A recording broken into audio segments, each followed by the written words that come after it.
por las citas que el mismo apóstol hace de este salmo en Romanos 3 y aparte pues por las declaraciones tan contundentes que tiene acerca de la doctrina de la depravación total. El Salmo 14, bueno, como aparece ahí, se titula Necedad y corrupción del hombre.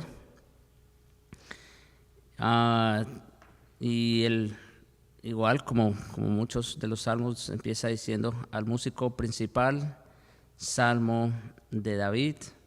Ya lo hemos dicho otras veces, el músico principal se refiere al Señor, ¿verdad? Y pues como dice, es claramente un salmo de David. Entonces, el Salmo 14, hermanos, es considerado un poema sapiencial junto con su salmo idéntico, casi idéntico, gemelo, el Salmo 53. Si ustedes comparan este salmo y el 53, van a darse cuenta que son casi idénticos, por eso se les llama gemelos. Contiene profundas deliberaciones acerca de la corrupción humana y bueno, como digo, pues es el tema principal al final de cuentas, ¿no? La corrupción humana. El deseo representativo de David de la liberación proporciona el estribillo a sus tres anteriores endechas acerca de la maldad humana. Como vamos a ver, este salmo está compuesto de tres endechas primero y termina con un estribillo. En este salmo, entonces, como dice la misma palabra, endechas, es un canto triste o un lamento. Eso es el significado de endechas. ¿Qué es endechar? Es lamentarse, ¿verdad? Es expresar lamentos, clamores, llantos o tristeza. Entonces, definitivamente vamos a ver por qué este salmo es así. Entonces, la primera endecha es o trata o habla acerca de la esencia de la corrupción y está en el versículo 1 que aparece ahí en pantalla. Dice el versículo 1 del Salmo 14, dice el necio en su corazón, no hay Dios. Se han corrompido, hacen obras abominables, no hay quien haga el bien. Entonces, como dije, lo primero que trata este salmo, o la primera endecha, tiene que ver con ¿qué? Con la esencia misma de la corrupción del hombre. Y como ustedes pueden ver, ¿en dónde empieza la corrupción? ¿Cómo dice? Dice el necio, en su corazón. Así mismo es. La corrupción del hombre, hermanos, viene desde adentro del hombre, desde el corazón. Ahí está la raíz de todo el problema. Génesis 6:5 nos recuerda eso. Dice, y vio Jehová que la maldad de los hombres era mucha en la tierra, y escuchen, y que todo designio de los pensamientos del corazón de ellos era de continuo solamente el mal. Otra vez, el Señor ve, claro, se lamenta por tanta maldad, pero ¿a dónde va o a dónde apunta? Al final de cuentas, al corazón, porque ahí es donde está el problema. Jeremías 17:9 lo expresa así. Engañoso es el corazón más que todas las cosas y perverso. Otra traducción dice que el corazón es malditamente engañoso. Esa sería otra traducción también. ¿Y por qué es malditamente engañoso? Bueno, obviamente porque nos engaña para mal, ¿no es cierto? Para maldición propia, para nuestra propia perdición. Y vemos otra vez entonces dónde está la raíz del problema, en el corazón. Y luego, cuando llegamos al Nuevo Testamento, especialmente al Evangelio de Marcos, capítulo 7, versículos 21 al 23, escuchen estas palabras del Señor. Yo sé que también ya las han escuchado. el Señor Jesús está respondiendo aquí a los fariseos que se estaban quejando porque sus discípulos no se lavaban las manos para comer, ¿recuerdan? Entonces el Señor les dice, bueno, pues es que no, o sea, lo que entra no es el problema. Va a la letrina y sale como entra, ese no es el problema. El problema es este, dice el versículo 21, porque de dentro del corazón del hombre o de los hombres salen los malos pensamientos, los adulterios, fornicaciones, homicidios, hurtos, avaricias, maldades, engaño, lascivia, envidia, etcétera, etcétera. ¿De dónde salen todas esas cosas? Del corazón. Otra vez, ¿dónde está la raíz del problema? ¿O en qué consiste la esencia de la corrupción? En el corazón. Ahí está el problema. Todas estas maldades de dentro salen, dice, y contaminan al hombre. Así que, hermanos, el problema del hombre no es tanto lo que hace como lo que maquina en su mente. ¿Sí? Ese es el punto. No es tanto lo que hace como lo que maquina. Lo que hace es el resultado, como veremos en un momento. Pero el problema está ¿en dónde? En lo que piensa, en lo que maquina. El problema no es lo que hace, el problema es lo que es, en otras palabras. El hombre, como se ha dicho, hemos dicho otras veces aquí, el hombre no es pecador porque peca. El hombre peca porque es pecador por naturaleza. Eso es distinto, ¿no? El hombre no se hace culpable porque peca, sino que peca precisamente porque esa es su esencia, su naturaleza. O como alguien ha dicho, el corazón del problema es el problema del corazón. ¿Sí? Por lo tanto, la negación de Dios, porque miren cómo dice este salmo, dice el necio en su corazón, no hay Dios. Y muchos, estuve mirando, muchos comentaristas, se van por el lado más que nada del ateísmo, de las personas que niegan la existencia de Dios y todo eso. Bueno, eso también está ahí, definitivamente. Pero la negación de la que está hablando aquí el texto no es tanto intelectual. La negación no es tanto un problema intelectual de no afirmar su existencia como un problema interno del corazón que vive como si Dios no existiera. Eso es diferente. Hay personas que pueden, según creer en Dios, ¿verdad?, que dicen confiar en el Señor, pero sus vidas, ¿qué? Viven como si Dios no existiera. Eso es lo que está diciendo el texto. ¿Dice el necio públicamente? No. ¿Dice el necio en dónde? En su corazón no hay Dios. O sea, tiene que ver más con un problema moral antes que intelectual. Ese es el problema del hombre. El problema del hombre es que no quiere someterse al Señor. Y en segundo lugar, otra cosa que vemos aquí es que un corazón corrupto trae como fruto una vida corrupta. Un corazón corrupto trae como resultado o como fruto una vida corrupta. Ya lo vimos en las palabras de Jesús en Marcos 7, 21 al 23. ¿De dónde salen los hurtos, los adulterios, las fornicaciones, los homicidios, las avaricias, las maldades, el engaño? ¿De dónde salen todas esas cosas? Del corazón. Pero de alguna manera se manifiesta, ¿no? O se exterioriza. Esa es otra palabra. De alguna manera se exterioriza lo que hay en el corazón. Como termina diciendo esa cita, todas estas maldades, porque eso es lo que son maldades, de dentro salen y contaminan al hombre. O sea, en realidad, cada vez que se exterioriza un pecado o una maldad, ¿eso qué provoca? Más contaminación, ¿no es cierto? Luego, Isaías 64:6, otro texto bien conocido también, dice: si bien todos nosotros somos como suciedad y nuestras justicias, ¿qué son justicias? Bueno, justicia obviamente tiene que ver con nuestras mejores obras, ¿no? Lo que el hombre tiene por justo, ¿sí?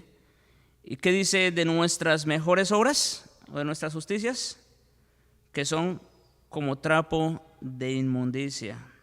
O sea, a eso lleva un corazón corrupto. ¿A qué? A vivir una vida corrupta.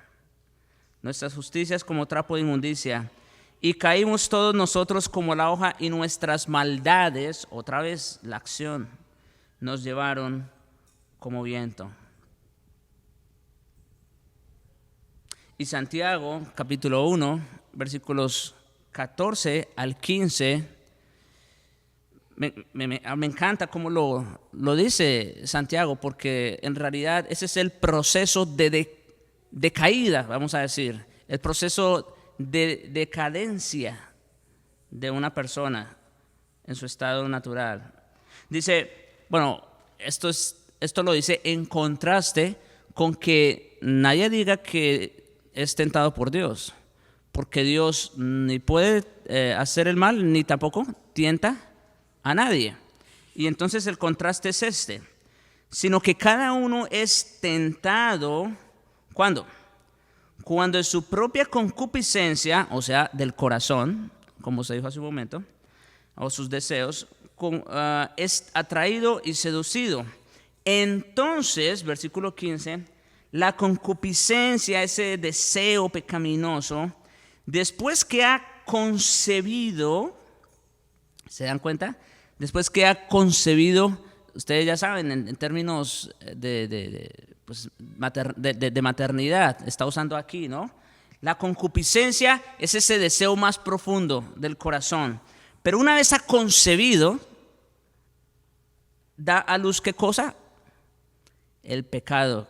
O sea, se preña de ello y lo que viene es el pecado, las malas acciones, la corrupción. Y el pecado, siendo consumado, da a luz la muerte. Es por eso que Pablo no tiene problema con afirmar, por ejemplo, en Efesios 2:8, que todos nosotros estábamos, ¿cómo? Asimismo, muertos en nuestros delitos y pecados. ¿Por qué? Pues porque eso es lo que el pecado trae. Eso es lo que da luz, el pecado, nuestras malas acciones. Ok, quise tomar un poquito más tiempo aquí porque creo que esto en realidad era bien importante. Ahora, aquí vamos a avanzar un poco más, vamos a ver la segunda endecha, y tiene que ver con la universalidad de la corrupción. Ya hablamos de la esencia de la corrupción. Ahora el texto habla de la universalidad de la corrupción, versículos 2 al 4. Jehová miró desde los cielos sobre los hijos de los hombres. Miren cómo el salmista en una forma poética lo expresa, ¿no? Jehová miró desde los cielos sobre los hijos de los hombres para ver si había algún entendido que buscara a Dios. ¿Y qué fue lo que vio? Todos se desviaron, a una se han corrompido. No hay quien haga lo bueno, no hay ni siquiera uno. ¿No tienen discernimiento todos los que hacen iniquidad, que devoran a mi pueblo como si comiesen pan y a Jehová no invocan? Hermanos, aunque la expresión Jehová miró desde los cielos sobre los hijos de los hombres para ver si había algún entendido que buscara a Dios, y eso tiene su respuesta en el versículo 3, como aparece ahí. Esto me recuerda mucho el texto de Jeremías 2, versículos 12 al 13, donde encontramos un paralelo o algo similar. Allá el Señor, ¿recuerdan lo que dice? Prácticamente está como haciendo uso de la misma figura. Dice, espantaos cielos sobre esto. El texto, el Salmo dice, Jehová miró desde los cielos a los hijos de los hombres, ¿verdad? En Jeremías dice, espantaos cielos, como que Dios está mirando hacia abajo, hacia el proceder de los hombres y especialmente de su pueblo, como vamos a ver aquí. Y mire lo que dice, espantaos cielos sobre esto y horrorizaos, desolaos en gran manera, dijo Jehová, porque dos males ha hecho mi pueblo. Me dejaron a mí fuente de agua viva y cavaron para sí cisternas rotas que no retienen agua. Entonces, vemos aquí un paralelo, ¿no? La misma idea, Dios mirando desde los cielos sobre los hijos de los hombres, para ver si había algún entendido.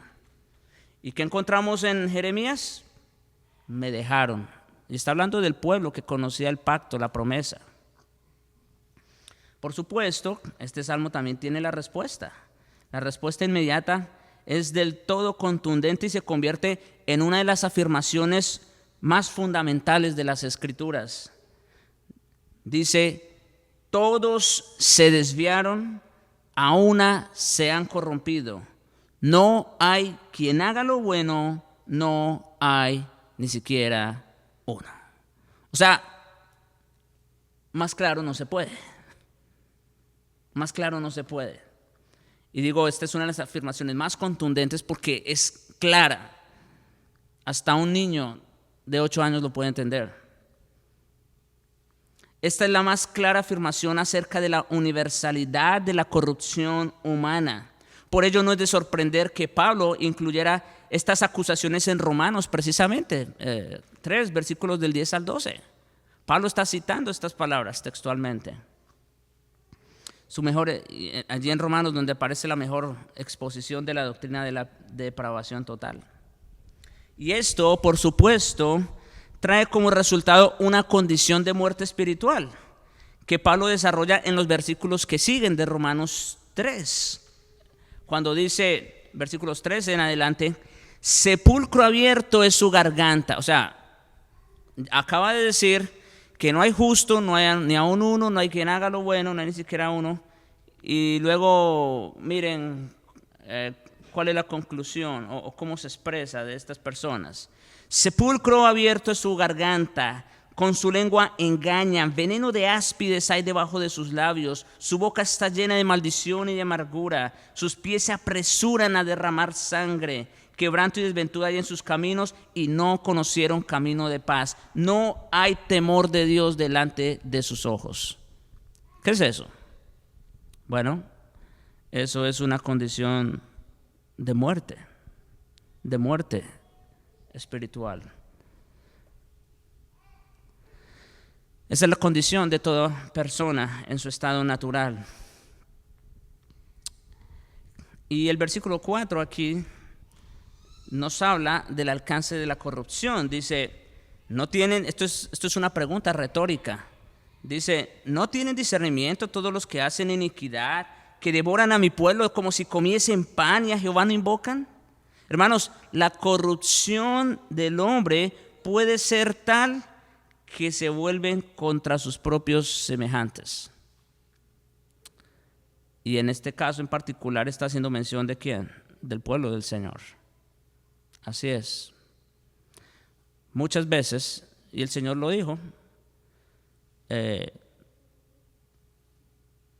vamos a ser los enemigos de nuestros propios semejantes, porque a eso los ha llevado su corrupción.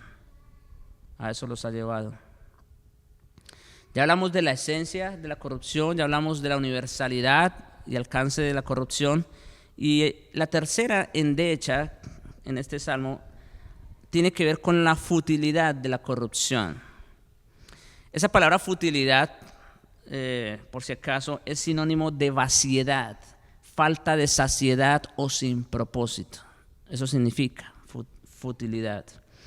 Es el resultado inevitable de la corrupción natural del hombre. O sea, a eso lleva una vida corrupta, a llevar una vida sin propósito, literalmente. Lo deja frustrado, vacío e insatisfecho y sumido en su propia miseria. Retomando otra vez las palabras de Jeremías, el capítulo 2, versículo 13, miren cómo dice, porque me dejaron a mí fuente de agua viva. Mire la irracionalidad del hombre. Dejaron a Dios fuente de agua viva. ¿Y qué hicieron en su lugar? Cavaron en su corazón cisternas rotas, cisternas agrietadas que no retienen agua. ¿Y eso qué es?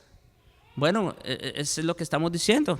Eso trae como resultado frustración, falta de saciedad.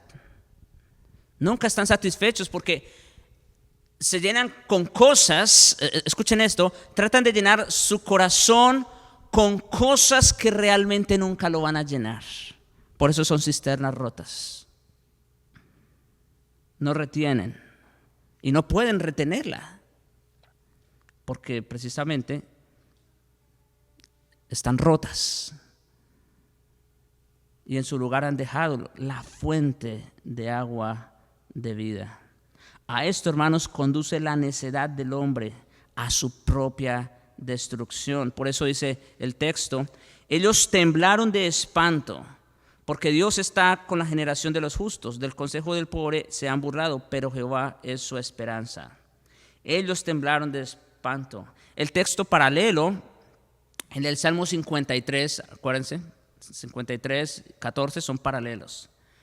El texto paralelo dice: allí se sobresaltaron de pavor donde no había miedo.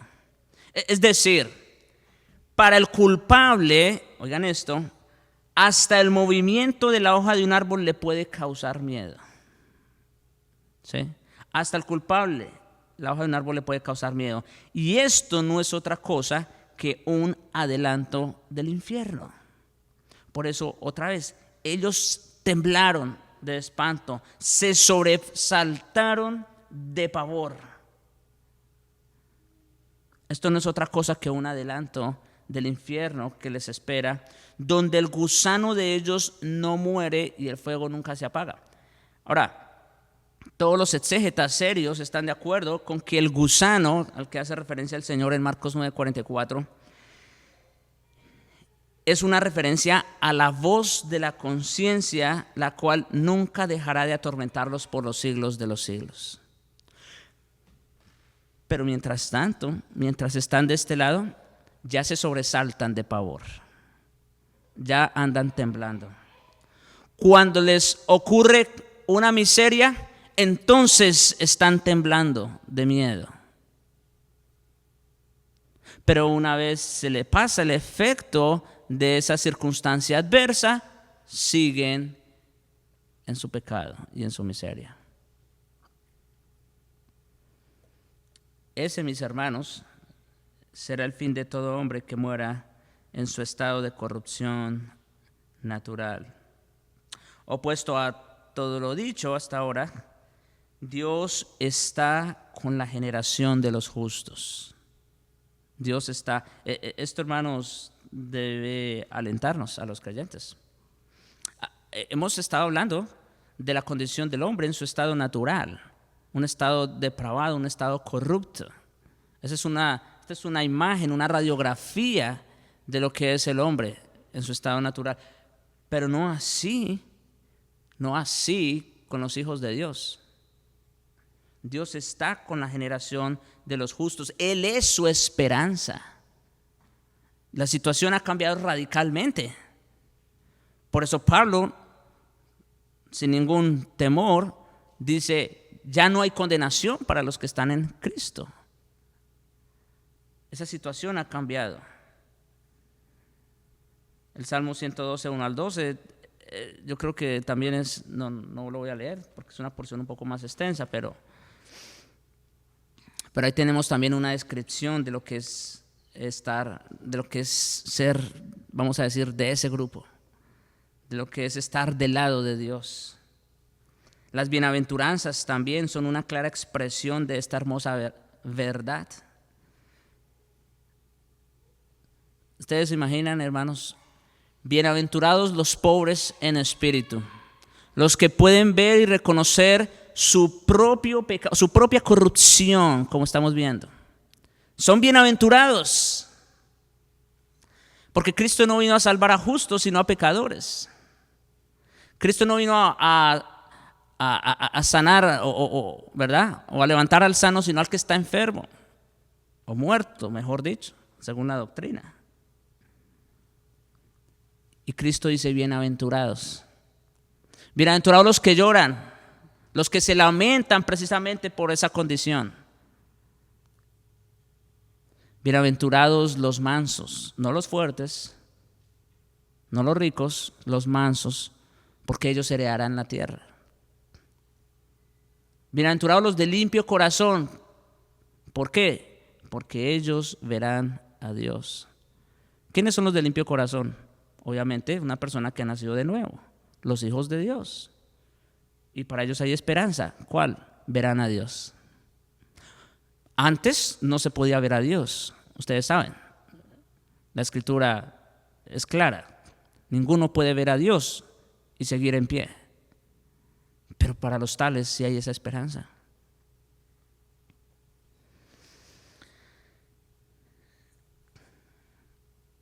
Y ya hablamos entonces de las endechas, ¿no? Hablamos de la esencia de la corrupción, de la universalidad y alcance de la corrupción y de la futilidad de la corrupción. Y este himno, este canto, termina con un estribillo y es un clamor por liberación. Versículo 7. Dice, oh, ¿ven esa expresión? Sale desde el corazón mismo, precisamente. Oh, que de Sión saliera la salvación de Israel. Cuando Jehová hiciere volver a los cautivos de su pueblo, se gozará Jacob y se alegrará Israel. Por esa frase restaure de la cautividad o hiciere volver a los cautivos. Algunos creen que el salmo fue compuesto en el exilio o que el versículo 7 fue agregado durante la cautividad. Es posible, pero sea cual fuera el caso, lo que vemos aquí, hermanos, es que Dios promete victoria y restauración. Dios promete victoria y restauración sobre sus hijos. Muchas veces parece que los impíos tienen la ventaja, como el salmista Asaf, ¿recuerdan? Eso lo vamos a ver después, pero cuando lleguemos allá al Salmo 73, si no estoy mal, donde Asaf se queja con Dios, por decirlo de alguna manera, ¿no? Al ver cómo le va bien a los impíos, cómo le va bien en sus negocios, cómo no se enferman, cómo viven largos días, etcétera, etcétera. Y entonces, de alguna manera se expresa esa queja delante de Dios. Muchas veces parece que los impíos tienen la ventaja, pero Dios da vindicación a su pueblo, lo que le hace regocijarse en Él y en su justicia. Porque como dice el mismo Asaf más adelante, hasta que entrando en el santuario de Dios, comprendí que, ¿alguien recuerda?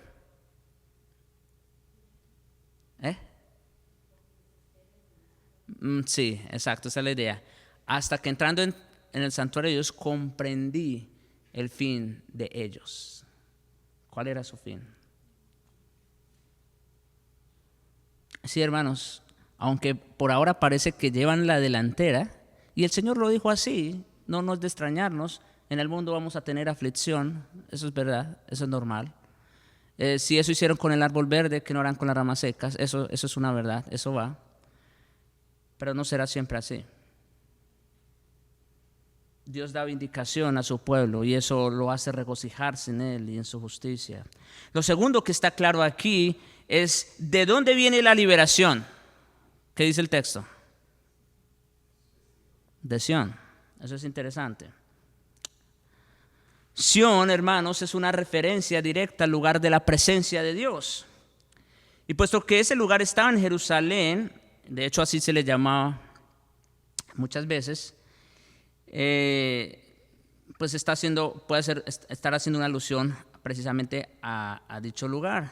El Salmo 106:47 hace eco de estas mismas palabras y más adelante el Señor Jesucristo, hablando con la samaritana, confirma esta verdad. Ustedes saben en la plática que el Señor estaba teniendo con la mujer y al fin, en una de esas, la mujer, cuando se da cuenta que Él es como un profeta, le dice, bueno, ustedes dicen que la adoración debe ser en Jerusalén, nosotros decimos que en este monte, ¿dónde pues es? El Señor le dice, bueno, mujer, va a llegar el día que ni aquí ni en Jerusalén, ¿verdad? Y luego dice, vosotros adoráis lo que no sabéis, le está diciendo a una samaritana, no es allá. Nosotros adoramos lo que sabemos, ¿por qué? ¿Por qué? porque la salvación viene de los judíos. Y finalmente Pablo, citando las palabras de Isaías 59:20, hace mención de aquel libertador que vendría de Sión a quitar el pecado y apartar de Jacob la iniquidad, en Romanos 11:26. Así es, mis hermanos, la salvación venía por ahí, aunque muchos no lo vieron, aunque estuvo entre ellos y no le creyeron, como dice Juan 1. Él vino el libertador de Sión a quitar el pecado y apartar de Jacob la iniquidad. Liberación se prometió a Israel y liberación fue concedida, no solo física, sino espiritual. Y no solo a Israel, sino a todo aquel que reciba a ese gran libertador con fe. Esa es la promesa que tenemos aquí en un salmo, vamos a decir, de tanta endecha, de tanto lamento. Hay esperanza.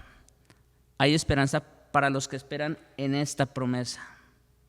Oh, que de Sión saliera la salvación de Israel. Ya vino el gran libertador de Sión. Y vino a salvar no solo a Israel, sino a todo aquel que confía en él. Y esa es nuestra esperanza.